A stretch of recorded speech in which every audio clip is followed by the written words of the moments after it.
VC. I thought it'd be funny, Pink Floyd versus Pink Floyd, because we all know there's Team Roger Waters and there's Team Gilmour.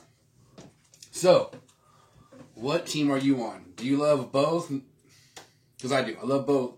Part of me leans, my ego leans towards Waters. My guitar playing leans towards Gilmour. So, let's talk about it. Roger Waters. Pink Floyd without Roger Waters.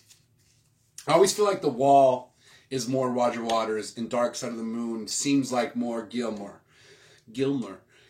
influence into the writing process. I could be wrong. I haven't really read everything about it. I love them equally as much.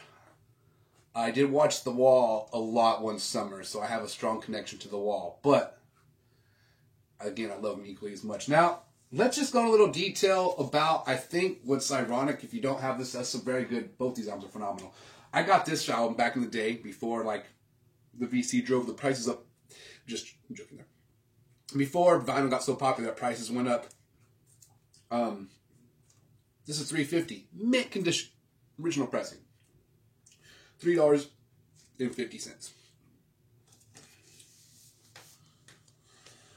And I love this album.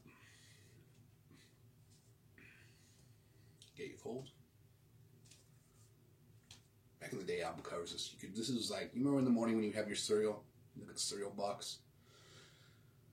This is how it was back in the day. You had no internet, no stuff to glance at. This is what you looked at. You put on some music, and you fucking scoped out the vinyl and got into it. You know what I mean? Why is he on a fucking rowboat? I have no idea. But when you're looking at this, I'm in that fucking rowboat, and I'm paddling through the lake, listening to Floyd. I don't know about that one. But, why is there beds on a fucking beach? I don't know. But that's awesome. Maybe we all need to take a nap sometime instead of enjoying the beach. Maybe it's just a momentary lapse of reason. Either way, you got to go to some cool spots. You didn't have all this distraction, which, with the device that I'm using to film the distraction. So anyways, Pink Floyd, what are you? Are you Team Gilmour? Tame David? Are you Team David Gilmour? Are you Team Waters? Now, you know what Waters did on this record? This is a phenomenal record by Pink Floyd without David Gilmour. And the rest of the band is, look at the lineup on this one. First of all, it's kind of weird. The pros and cons of hitchhiking. It's a weird name. I couldn't even really read the handwriting that well on the cover, but that's cool about it, right? I blurred out the booty for you. I blacked it out. All right.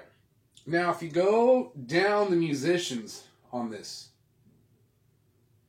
okay, who's on lead guitar? Now, who was one of David Gilmour's claims that Eric Clapton was his favorite guitar player? One of them, like many of us, many people.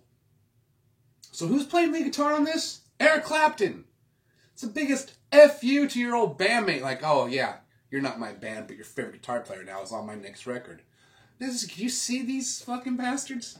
I don't... Anyone ever caught that?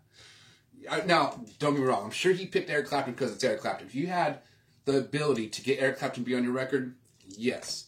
But it seems there was more motive behind than just the music. Anyone ever figure that one out? Anyways, get this album. I got this album from Streetlight in Santa Cruz. It's a legendary record spot right down the street from where Logos used to be, which isn't around anymore. Legendary. Place was there for decades. It was a 3-story bookstore, record store. Books and records. Huge. I'm talking biggest, first it's huge book library, but biggest vinyl library. You could find everything in there. Miles Davis, Bitches Brew. Oh, they got like multiple copies. You know what I mean? Just everything. Everything back then. That was the spot you go to. And Streetlights, it would go Logos. You would hit the Catalyst, very famous venue in Santa Cruz. And then you go past this, there's a guitar shop. And then you go, and then there's Streetlight, and there's a Blue Lagoon. But the Streetlight, phenomenal place. If you're in Santa Cruz, go stop by Streetlight. They're going to guarantee you. They don't have the biggest vinyl. They have actually a very good vinyl collection there. But they just have everything. They have a shit ton of CDs, vinyl, a lot of DVDs. It's a cool store. So, what are you? What are you? Are you Team Gilmour or Team Waters? Pink Floyd versus Pink Floyd. All right, guys, have a great day. Like and subscribe. Like I said, I'll talk about a stain on the shirt in 3 days. Let's have a good one.